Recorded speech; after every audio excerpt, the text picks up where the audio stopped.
चलो, बातें बंद। आज के लेक्चर की शुरुआत करेंगे। ठीक है जी। चैप्टर नंबर 7 हम लोग डिस्कस कर रहे हैं, उसी को हम कंटिन्यू करेंगे। नहीं तो जी, हम लोगों ने चैप्टर नंबर 7 में दो एक्ट जो पढ़ने हैं, एक है जी बीएनएस यानी कि भारतीय न्याय संहिता, एवं दूसरा है बीएनएसएस भारतीय नागरिक सुरक्षा संहिता। आई बात समझ में? ये दो एक्ट हम लोगों को डिस्कस करने हैं और हमने बीएनएसएस के आपके सिलेबस में जितने प्रोविजंस है सारे डिस्कस कर लिए, सारे कंप्लीट कर लिए हैं हमने। ठीक है जी। अभी जो हम प्रोविजंस डिस्कस कर रहे हैं, मैंने आपको बताया था, अभी हमारे प्रोविजंस है किस चीज से रिलेटेड सारे? बोलो भाई। बीएनएस से रिलेटेड। बीएनएस में क्या बताया गया है जी? ऑफेंसेस बताए गए हैं, जिनमें से कुछ ऑफेंसेस आपको पढ़ने हैं। आपके सिलेबस में कौन से ऑफेंसेस हैं? Offences which relates to property, movable property and immovable property, जिसमें हमने सबसे पहले पढ़ा था लास्ट क्लास में थेफ्ट, चोरी के बारे में पढ़ा। फिर हमने पढ़ा एक्सटोर्शन, वसूली के बारे में। फिर हमने पढ़ा स्नैचिंग भी पढ़ा था, छीना झपटी के बारे में, चेन स्नैचिंग वगैरह के जो अपराध होते हैं हम। फिर हमने पढ़ा रोबरी और फिर हमने पढ़ा डकैती। आ गई बात समझ में? क्लियर है ये चीज? थेफ्ट जिसमें विदाउट द कंसेंट किसी और की प्रॉपर्टी को, मूवेबल प्रॉपर्टी को ले जाया जाता है, उसे क्या कहते हैं जी? थेफ्ट कहते हैं। एक्सटोर्शन जब डरा धमका के कंसेंट ली जाती है। और अगर थेफ्ट या एक्सटोर्शन में, ठीक है जी, क्या किया जाए? डेथ की, ठीक है जी, धमकी या डेथ कमिट अगर कर दी जाती है इस तरीके से डर दिखा करके बिना कंसेंट के, तो भी रोबरी। और एक्सटोर्शन रोबरी में कब कन्वर्ट हो जाएगी? जब इस डर से कंसेंट के साथ कोई प्रॉपर्टी लेकर के जाते हैं। रोबरी ही डकैती बन जाती है जब 5 मिनिमम, दैट इज 5 और मोर पर्सन जब किसी रोबरी को अंजाम देते हैं, तो वो क्या कहलाती है? डकैती कहलाती है। आ गई बात समझ में? ये सब हमने डिस्कशन कर लिया था। आज की क्लास में जो टॉपिक हम लोग शुरू करने वाले हैं, criminal misappropriation of property. आ गई बात समझ में? जनरली कॉर्पोरेट सेक्टर में आपके, अगर मैं बात करूं प्रोफेशनल लाइफ में, बीइंग ए सीएस, हो सकता है आपका अंजाम, दैट इज सामना ना हो थेफ्ट, रोबरी, डकैती। भाई आपकी कंपनी इन चीजों में इन्वॉल्व नहीं होगी कि पता लगे आपकी कंपनी ने थेफ्ट, चोरी की है, रोबरी की है, एक्सटोर्शन की है। बट ये जो अभी आप ऑफेंसेस पढ़ने वाले हैं, ये ज्यादातर आपको देखने को मिल सकते हैं। Criminal misappropriation of property या इससे ही रिलेटेड कुछ और आगे जो आप ऑफेंसेस पढ़ोगे, ये ज्यादातर जनरली कॉर्पोरेट में होते हैं, जैसे चीटिंग वगैरह। आई बात समझ? ठीक है जी। Dishonest misappropriation of property का मतलब क्या है? ठीक है जी, ये हमें डिस्कस करना है। ध्यान दीजिएगा, सेक्शन 314 एंड 315, दो सेक्शन अब आपके बीएनएस के। सबसे पहली बात कह रहे, जो डेफिनेशन है क्रिमिनल मिस अप्रोप्रिएशन की, ये प्रोविजंस में नहीं लिखी गई है। अच्छा ये बता दूं पहले, पेपर में इसमें से क्वेश्चन आया है पहले और अब भी बन सकता है। क्रिमिनल मिस अप्रोप्रिएशन की डेफिनेशन नहीं बताई गई है। ये सेक्शन सीधा क्या बताता है? कह रहे the section directly states that, section को ये किंतु परंतु ज्यादा बात नहीं करता, डायरेक्ट क्या कहता है? It states that whoever dishonestly misappropriates or converts to his own use, जो कोई भी बेईमानी के तरीके से मिस अप्रोप्रिएट करता है या कन्वर्ट करता है अपने मतलब के लिए, अपने यूज के लिए कोई मूवेबल प्रॉपर्टी, तो he shall be punished with imprisonment of either description for a term, जिसकी सजा क्या होगी? 6 महीने तक की सजा, जो बढ़ के कितनी जा सकती है? 2 साल तक की। एंड साथ में क्या लगेगा? फाइन। एंड वर्ड यूज किया गया है, याद कर लेना अच्छे से। ठीक है जी, ये सेक्शन है बस। कोई भी पर्सन, अब बात आती है मिस अप्रोप्रिएशन का मतलब क्या होता है या कन्वर्जन का मतलब क्या है, तो ऐसे समझो, मिस्टर ए है, इनके पास कोई मूवेबल प्रॉपर्टी है, कोई भी गाड़ी है, मोबाइल है, चश्मा है, घड़ी है, ईयरबड्स हैं, कपड़े हैं, जूते हैं, आई बात समझ में? पेन है, पेंसिल है, जो किताब है, कोई भी ऐसी मूवेबल प्रॉपर्टी जो इसकी नहीं है, किसी और की है। किसकी है? चाहे इसे नहीं पता, या तो पता है कि मिस्टर बी की है, या हो सकता है इसे ना पता हो, ये अपने पर्पस के लिए यूज कर रहे हैं, या उसको बेच के पैसा कमा रहे हैं, या अपनी ही बना ली, किसी और के ईयरबड्स उठा करके ले आया और उसको ये कहा था 2 दिन बाद लौटा दूंगा, लेकिन बाद में खुद यूज करने लग गया। चोरी की बात नहीं हो रही? आई बात समझ में? चोरी करके नहीं लाया, किसी भी तरीके से इसके पास पहले से कोई प्रॉपर्टी है, या इसे कोई प्रॉपर्टी, मूवेबल प्रॉपर्टी मिली है, जिसे ये या तो खुद की बना रहा है या उससे कोई बेनिफिट उठा रहा है, मतलब जब एक पर्सन बेईमानी के तरीके से कोई मिस अप्रोप्रिएशन कर देता है, कन्वर्ट कर लेता है अपने यूज के लिए कोई मूवेबल प्रॉपर्टी, तो 6 महीने से लेकर के 2 साल तक की सजा और साथ में जुर्माना लगेगा। आ गई बात समझ में? एक चीज मैं पहले से बता देता हूँ, थेफ्ट से लेकर के इस चैप्टर के एंड तक सारे क्वेश्चंस बनते हैं। लास्ट में 2 टॉपिक आएंगे, डिफेमेशन आएगा एक, और एक्सेप्शंस क्या है कि कहाँ पे बीएनएस के प्रोविजन लागू नहीं होंगे। कोई ऑफेंस जो दिखने में ऑफेंस लग रहा है फिर भी आप बीएनएस के तहत पनिशेबल नहीं हो, ऐसी कुछ चीजें आपको देखने को मिलेंगी। ये जितने भी ऑफेंसेस हैं, चाहे वो थेफ्ट है, रॉबरी, एक्सटॉर्शन है, मैं सबसे पहले बता देता हूँ, इनके अंदर जितनी भी इलस्ट्रेशंस दी गई हैं ये सारे क्वेश्चंस हैं। आपके एग्जाम पेपर में, ज्यूरिस के एग्जाम में नए क्वेश्चंस नहीं बनेंगे, ये जितने एग्जाम्पल दिए हैं इन्हीं को उठा करके क्वेश्चन में कन्वर्ट कर देंगे। मैं पहले बता रहा हूँ, जितने भी इस चैप्टर के इलस्ट्रेशंस है सारी पक्की पक्की फोर श्योर कर लेना, जब सामने आएगी तो गलत मत लिख के आना। अब आपको क्रिमिनल मिसअप्रोप्रिएशन ऑफ प्रॉपर्टी के या डिसऑनेस्ट मिसअप्रोप्रिएशन ऑफ प्रॉपर्टी के कुछ एग्जांपल्स दिए जा रहे हैं। सबसे पहला, A takes property belonging to Z out of जेड्स possession in good faith believing at the time when he takes it. Mister A Z से कोई उसकी प्रॉपर्टी लेकर के जा रहे हैं उसकी कंसेंट से। जैसे आपके दोस्त ने आपसे मॉड्यूल मांग लिया कि मुझे तुम्हारा मॉड्यूल दे दो, ठीक है जी, पढ़ने के लिए चाहिए है, मुझे तुम्हारा फोन दे दो, 2 दिन के लिए रिक्वायर्ड है, मुझे तुम्हारी घड़ी दे दो, पेपर देने जाऊंगा, ठीक है जी, पढ़ लो। तो कह रहे वो पोजेशन से, मिस्टर ए जेड से उसके पोजेशन से उसकी कोई प्रॉपर्टी ले जाते हैं, गुड फेथ में लेकर के जाते हैं, ठीक है, इस सोच के साथ क्या कि that the property belongs to himself. तो कह रहे ए कोई चोरी नहीं कर रहा, A is not guilty of theft, ठीक है जी, उसने चोरी नहीं की है। कई बार ऐसा भी होता है, ए ने प्रॉपर्टी ले ली जेड के पोजेशन से ये सोच करके कि वो प्रॉपर्टी उसकी है। ऐसा कैसे हो सकता है सर? दो दोस्तों ने सेम ईयरबड्स खरीदे सेल में, ठीक है जी, सेम मंगवाए हैं, सेम कलर मंगवाया है, ठीक है जी, और गलती से क्या हुआ, आपने अपने दोस्त वाले ईयरबड्स अपने बैग में डाल लिए ये सोच करके कि आप लेकर के वो आपके हैं, तो आपने चोरी नहीं की। ए ने जेड से कोई प्रॉपर्टी ले ली ये सोच करके कि ये तो मेरी ही है, ये चोरी नहीं है। दो दोस्तों ने सेम घड़ी मंगवाई, गलती से क्या हुआ कि वो अपनी घड़ी छोड़ गया और अपने दोस्त की घड़ी ले गया, इसे चोरी नहीं है। वैसे तो हमने चोरी में सेम यही पढ़ा था कि एक पर्सन किसी और की प्रॉपर्टी को उसकी कंसेंट के बिना मूव कर देता है तो उसे चोरी कहते हैं। कह रहे यहाँ पे ये चोरी नहीं है। लेकिन बाद में आपको पता लग गया, जैसे ही आपने ईयरबड्स निकाले यूज किए, कि ये तो मेरे नहीं है, मेरे वालों की तो साउंड खराब हो रखी थी, या मेरे वाले बड्स पे तो स्क्रैचेस थे। बाद में आपको पता लग गया कि मेरे वाली घड़ी में तो फॉर एग्जाम्पल कोई स्क्रैच था, आपने देखा ये मेरी नहीं है, तो दोस्त वाली है। बाद में इसी तरीके से ए कोई प्रॉपर्टी ले गया, लेकिन बाद में ए को जब अपनी गलती पता लगी फिर उसने बेईमानी के तरीके से खुद के लिए वो रख ली, तो अब क्या हो चुका है, ही is guilty of offence under this section. अब चोरी नहीं मानेंगे, क्या मानेंगे, criminal misappropriation of property उन्होंने किया है। आ गई बात समझ में? बोलो भाई, डन, क्लियर, ओके जी। अगली इलस्ट्रेशन पढ़ो। कह रहे ए का दोस्त है जेड और जेड की क्या है, लाइब्रेरी है। अब कई बार ऐसा होता है आपके दोस्त की मान लो कोई शॉप होती है, तो उसके दोस्त से कई बार हम कोई सामान ले आते हैं अपने दोस्त की दुकान से, आई बात समझ में, बाद में हिसाब किताब कर लेते हैं। ऐसा ही है, कह रहे कि ए दोस्त है किसका, जेड का, वो जेड की लाइब्रेरी में जाता है जेड की एब्सेंस में और किताब लेकर के आ जाता है बिना जेड के कंसेंट के। तो कह रहे हैं यहाँ पे ये है कि ए वॉज अंडर द इंप्रेशन कि जेड इम्प्लाइड कंसेंट दे देता है उसको बुक ले जाने के लिए, पढ़ने के लिए, तो ए कोई चोरी नहीं करता है। जैसे कई बार स्कूल में होता था ना कि मान लो आपके लाइब्रेरियन सर है जो, या जो भी टीचर है या जो मैडम है, वो अगर अच्छा है और आप इंटेलिजेंट स्टूडेंट है जानते, तो कई बार परमिट कर देते थे कि बुक ले जाओ, पीरियड के बाद वापस दे जाना, आई बात समझ में, 2 दिन बाद वापस लौटा देना। तो इसका मतलब आप चोर हैं, बिना कंसेंट से लाइब्रेरी की प्रॉपर्टी आप लेकर के आ गए, तो क्या ये चोरी की है? तो कह रहे ऐसा है कि ए फ्रेंडली टर्म्स पे जेड की लाइब्रेरी से कोई बुक ले आता है तो उसने चोरी नहीं की है, लेकिन बाद में अगर, but if A afterwards sells the book for his own benefit he is guilty of an offence under this section. बाद में वो बेच देता है, पैसा कमा लेता है उस किताब से, तो अब वो क्या है जी, गिल्टी है। अब उसने क्या किया है, इस सेक्शन के तहत अपराध किया है। समझ गए भाई? डन। तीसरी इलस्ट्रेशन, ए और बी दो मालिक हैं, ठीक है जी, एक हॉर्स के, ठीक है जी। अब ए हॉर्स ले जाता है बी के पोजेशन से इस सोच के साथ कि वो उसे यूज करेगा, घुड़सवारी करेगा। क्यों? क्योंकि दोनों मालिक है तो उसके पास हॉर्स को यूज करने का अधिकार है। लेकिन बाद में, अब देखो इस समय पे ही does not dishonestly miss appropriate it, उसने कुछ गलत नहीं किया। दो पर्सन ओनर है एक प्रॉपर्टी के, अगर एक पर्सन ले गया तो कुछ गलत नहीं है, दोनों ही मालिक हैं।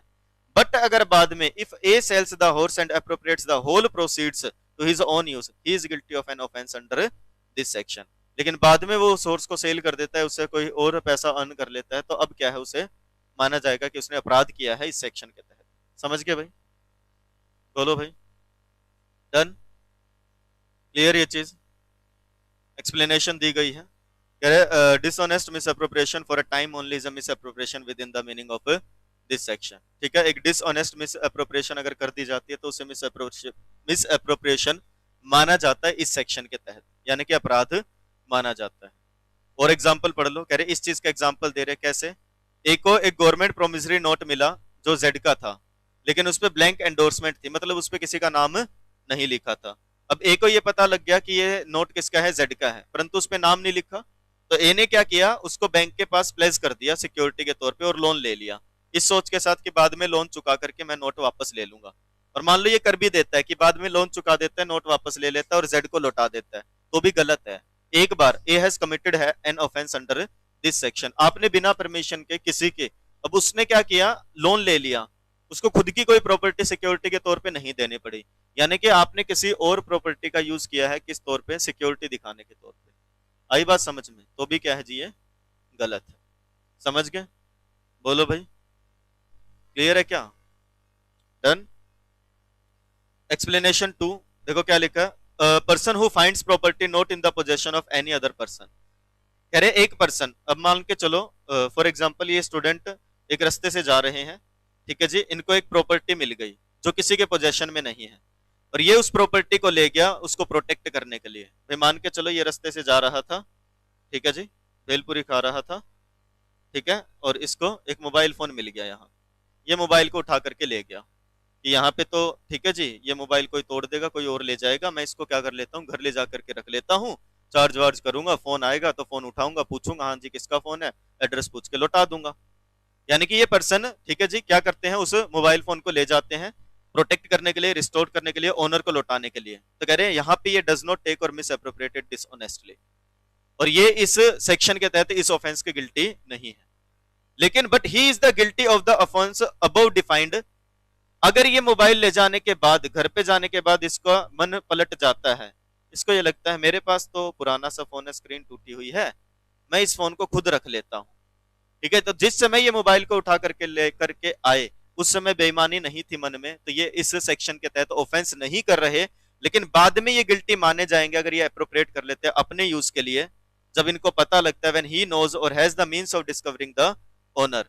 जब इसको पता लग गया इसका असल मालिक कौन है, फिर भी उसको नहीं लौटाते, या बिना ये पता लगाए, बिना कोई रीजनेबल नोटिस दिए या कोशिश किए कि असली मालिक कौन है, और उस प्रॉपर्टी को खुद रख लेते हैं। ये आ गई बात समझ में? And give notice to the owner and has kept the property a reasonable time to enable the owner to claim it.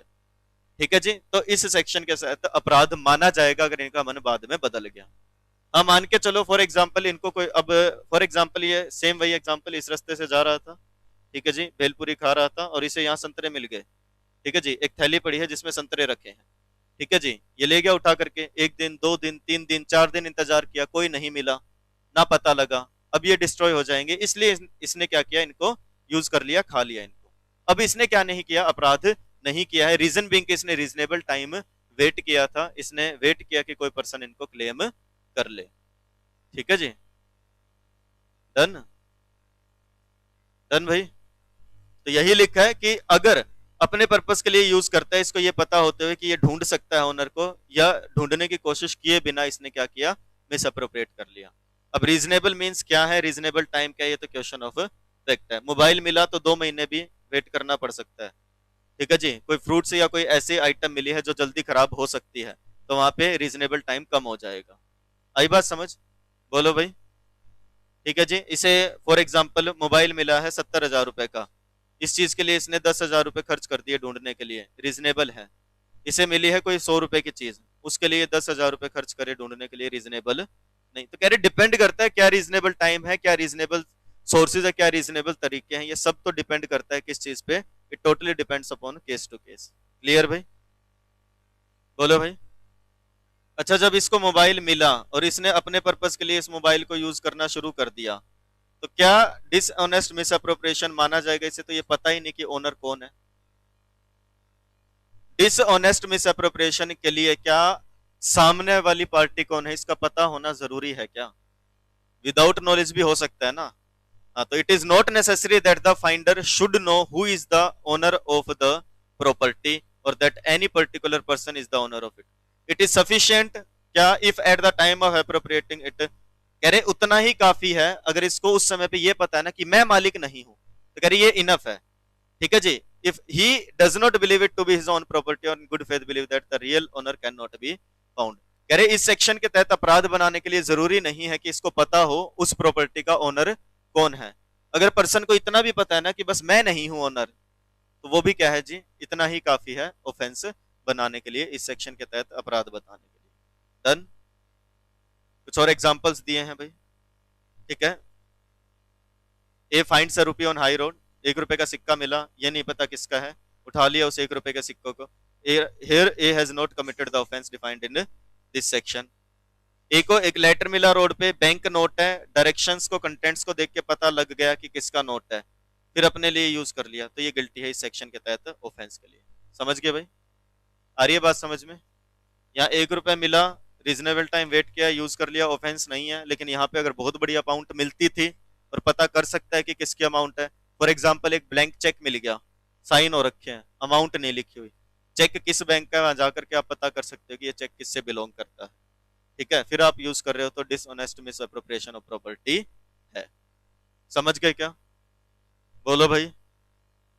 कह रहे हैं essential ingredients dishonest misappropriation of property, इस ऑफेंस को बनाने के लिए या इस ऑफेंस के लिए क्या चीजें जरूरी हैं?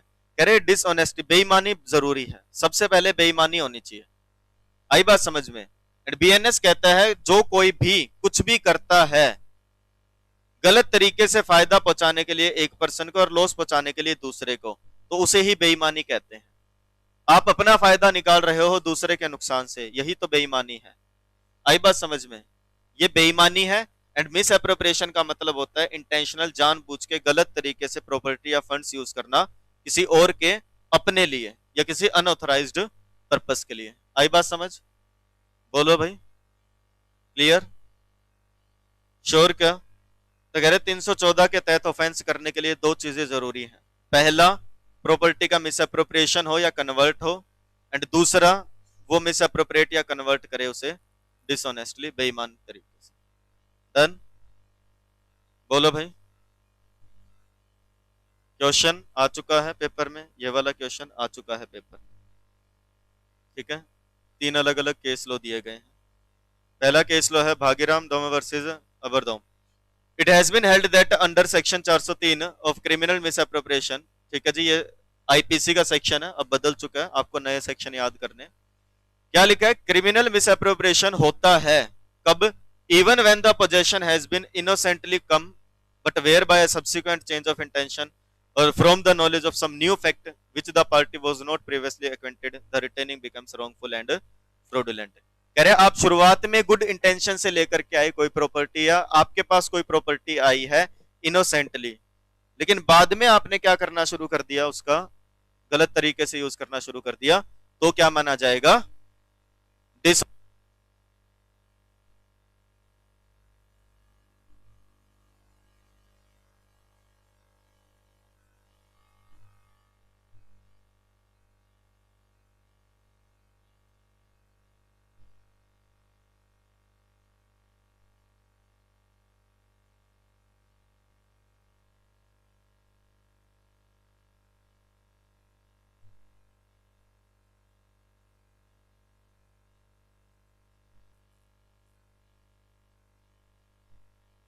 देखो इस केस में ये बोला गया था आपके पास पहले इनोसेंट पोजेशन आया, लेकिन बाद में किसी बदलाव के कारण या किसी नए फैक्ट के कारण बाद में पार्टी को जो चीज पहले नहीं पता थी अब पता लग गई, तो बाद में भी हो सकता है वो रॉन्ग या फ्रॉडुलेंट बन जाए, तो क्रिमिनल मिस अप्रोप्रिएशन हो सकता है प्रॉपर्टी का। समझ गए क्या? बोलो भाई। जैसे फॉर एग्जाम्पल मैंने आपको बताया ना, एक बार हुआ था क्या डिस्कस आपके बैच में कि मैंने अपना मोबाइल फोन रिपेयर के लिए भेजा था, Google pixel series. In short बता देता हूँ, काफी पुरानी बात है ये, 2016 की बात है आई थिंक। हाँ ठीक है जी। गूगल पिक्सल सीरीज का एक मोबाइल फोन था मेरे पास, ठीक है जी।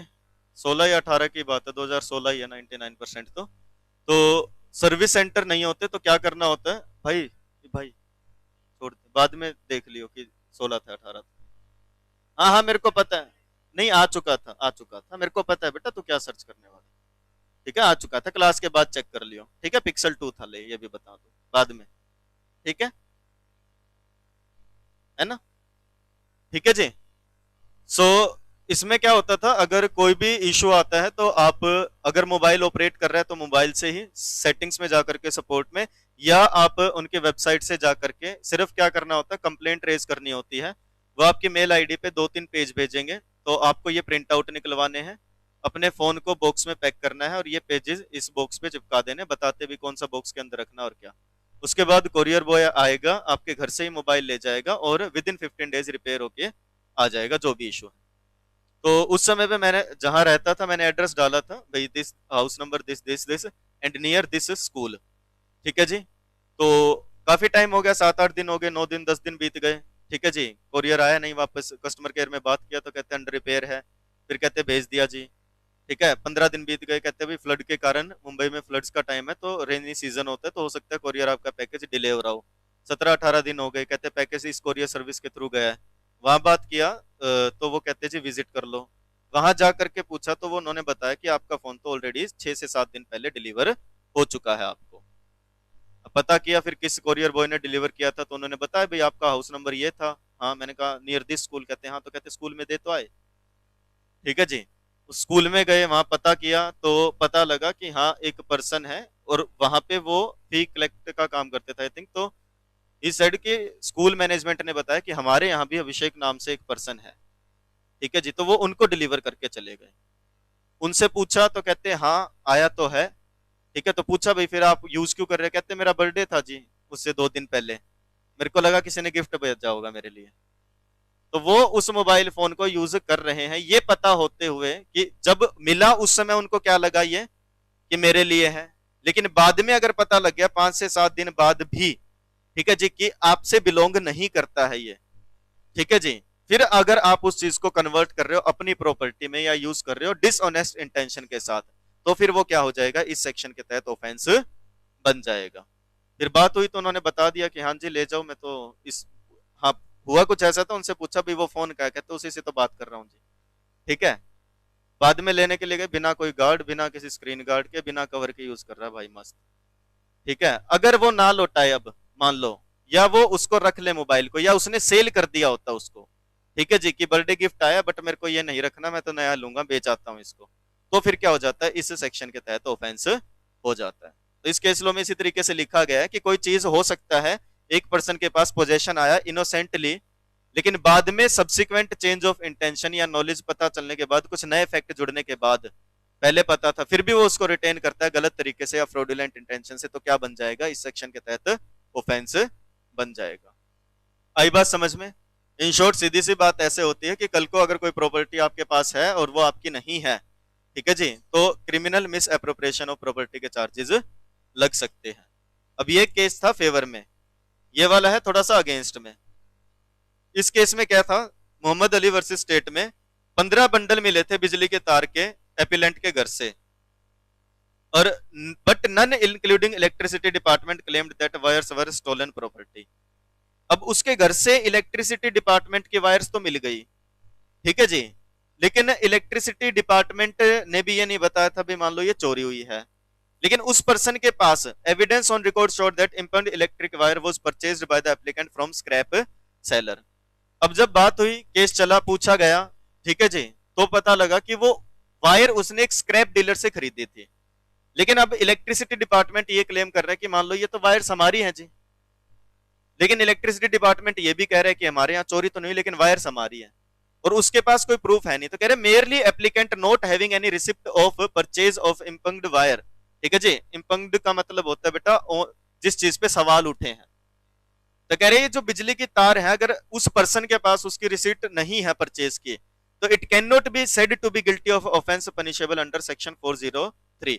अगर किसी के पास रिसीट्स नहीं है कि उसने ये परचेज कहां से की, तो इसका ये मतलब नहीं है कि आप ये कह दो कि उसने क्या किया है, डिसऑनेस्ट मिसअप्रोप्रिएशन ऑफ प्रॉपर्टी किया और इस सेक्शन के तहत ऑफेंस माना जाएगा। तो कह रहे order of framing charge was therefore quashed by the Supreme Court and accused was not held guilty under section 403 of IPC 1860। आ गई बात समझ में? तो उसको जो केस था, जो एफआईआर वगैरह थे, उसको क्वैश किया गया और ये बोला गया कि ये पर्सन गिल्टी नहीं है। आई बात समझ में? बोलो भाई। इसी तरीके से ये भी बहुत अच्छा क्वेश्चन है, पेपर में आ चुका है और ये मैं पहले बता रहा हूं। अच्छा केस लो, Yudhar versus state of Jharkhand. दो कॉन्ट्रैक्ट हुए थे, सामने स्क्रीन पे फोकस कर लो। अब ए ने कॉन्ट्रैक्ट दिया था बी को, बी ने आगे कॉन्ट्रैक्ट सी से करवा लिया पूरा। इट्स जस्ट लाइक कि ऐसे समझो कि ए ने घर बनवाना है अपना, इसने ठेकेदार को बोला मेरा घर बना दे, ठेकेदार ने मजदूर मिस्त्री को बोल दिया भाई ये घर बना देना, जो पैसे आएंगे उनमें से पैसे दे दूंगा।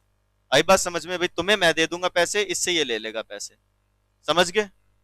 अब हुआ क्या, ए ने बी को पैसे दे दिए, पैसा आ गया बी के पास, सी को ये पैसा मिला नहीं, बी ने सी को पैसे नहीं दिए, यानी कि कॉन्ट्रैक्टर के पास पेमेंट आ गई, सब कॉन्ट्रैक्टर को पेमेंट नहीं मिली। सब कॉन्ट्रैक्टर ने 403 के तहत केस दायर कर दिया कि मेरा पैसा है जी, हमने काम किया, हमारा पैसा इनके पास आया, इन्होंने हमारे पैसे का मिसयूज किया है। आई बात समझ में? और मजिस्ट्रेट ने ये बात बोल भी दी, 403 के तहत केस चला दिया। हाई कोर्ट ने भी बोल दिया कि हाँ ओके है, लेकिन सुप्रीम कोर्ट ने इसको खारिज कर दिया। सुप्रीम कोर्ट ने बोला ये criminal miss appropriation of property का केस नहीं है, ये सिविल डिस्प्यूट है।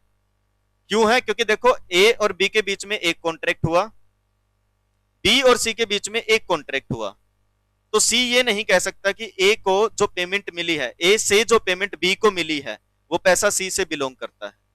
तो हो सकता है कि ए से ये पैसा लेकर के मान लो 10 लाख ये रुपए लेता और इस 10 लाख में से इनको फॉर एग्जांपल 8 लाख देने वाला था, वट जो भी था, लेकिन सी आकर के ये नहीं कह सकते ये 10 लाख हमारे हैं जी, या इनमें से 8 लाख हमारे थे जो इन्होंने यूज कर लिए। बी के अपने अलग कॉन्ट्रैक्ट्स हैं, अलग कॉन्ट्रैक्ट्स हैं जिससे ये पैसा आया, बी चाहे इसमें से दे या कहीं से दे, सी ने काम किया, बी ने पैसे नहीं दिए, ब्रीच ऑफ कॉन्ट्रैक्ट का केस है, सिविल डिस्प्यूट है। आई बात समझ में? क्रिमिनल मिसएप्रोप्रिएशन या डिसऑनेस्ट मिसएप्रोप्रिएशन ऑफ प्रॉपर्टी नहीं बोल सकते। सी ये नहीं कह सकता जी मेरी प्रॉपर्टी इनके पास थी और इन्होंने क्या कर लिया, उसका मिसयूज कर लिया। ये सिविल डिस्प्यूट है, ना कि यहाँ पे। तो जब अपील पे अपील गई सुप्रीम कोर्ट के पास तो डिसाइड किया। पढ़ के देखो, कह रहे देयर वर टू कॉन्ट्रैक्ट्स, दो कॉन्ट्रैक्ट थे, एक था प्रिंसिपल और कॉन्ट्रैक्टर के बीच में, एंड अनदर दूसरा था कॉन्ट्रैक्टर एंड सब कॉन्ट्रैक्टर के बीच में।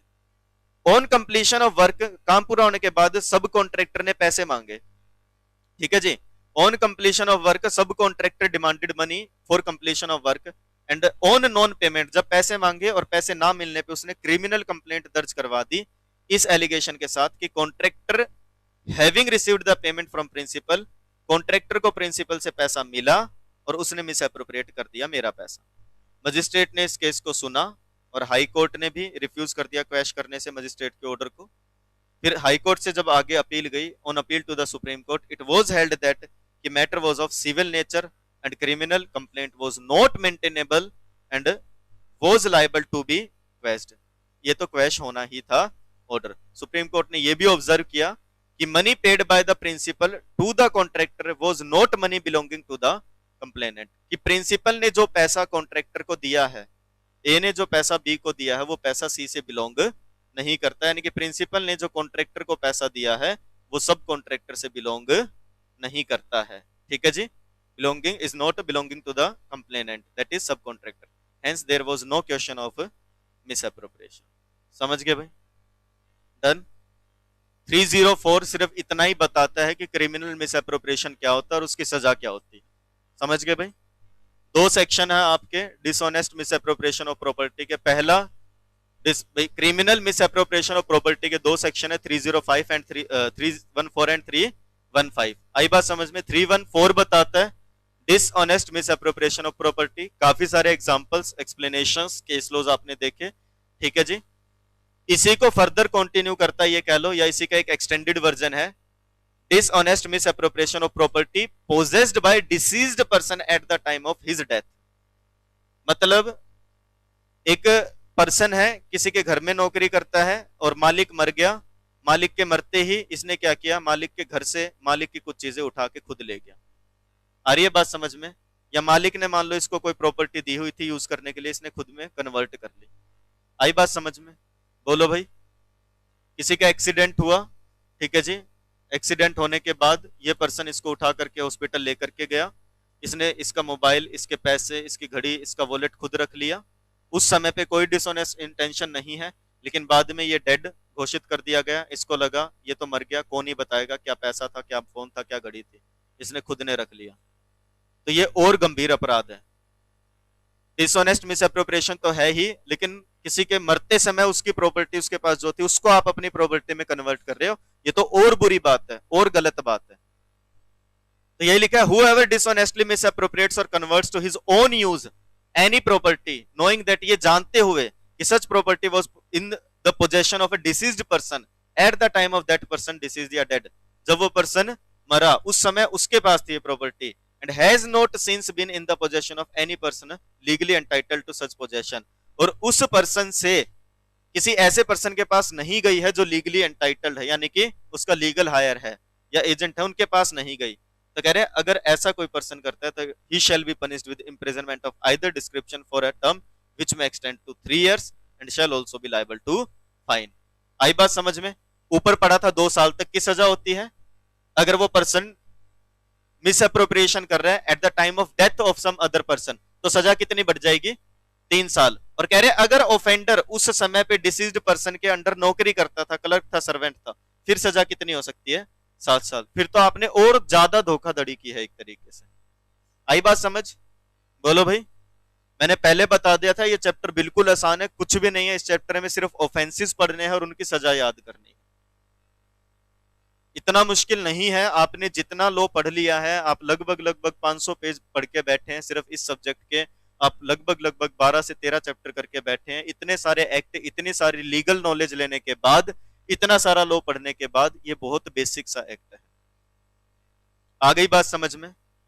एग्जाम्पल देकर के समझाया, illustrations. Z dies in possession of furniture and money, Z की मौत हो जाती है अपने फर्नीचर पैसे के साथ, उसका servant A before the money comes into the possession of any person entitled to such possession, यानी कि लीगल हायर्स तक पहुंचता उससे पहले वो डिसऑनेस्टली मिसअप्रोप्रिएट कर देता है उस पैसे को। तो कह रहे A has committed the offence defined in this section, और वो नौकरी करता था तो 7 साल तक की सजा एंड फाइन दोनों लगेंगे। समझ गए भाई? Done. The offense under this section consists in the plaguing of property during the interval which elapses between the time when the possessor of the property dies and the time when it comes into the possession of some person or officer authorized to take charge of it। ये section बनाया गया है उस समय के अंदर जो अपराध हो जाते हैं। ऐसे समझो 12:20 पे मालिक मर गया, ठीक है जी, मालिक डेड, ठीक है जी, अब इसका बेटा वाइफ वगैरह आने में टाइम लग गया, 2:15 तक पहुंचे। ये जो टाइम फ्रेम है 1 घंटा 55 मिनट का, इस बीच में जो भी प्रॉपर्टी वगैरह गायब होती है, आई बात समझ में? तो उस समय में जो अपराध होते हैं उनको कवर करने के लिए इस सेक्शन को बनाया गया है, ऐसे समझ। डन। आ रही है क्या बात समझ में? बोलो भाई। क्लियर? श्योर? ये आपका एक और ऑफेंस था छोटा सा, that is criminal misappropriation, dishonest misappropriation of property. इसके बाद एक नया ऑफेंस शुरू होगा जो हम अगले लेक्चर में पढ़ेंगे। अभी के लिए इतना डिस्कशन करेंगे, मिलते हैं अगले लेक्चर में। टिल देन और सब्जेक्ट्स की पढ़ाई करें। Thank you, that's it for this lecture.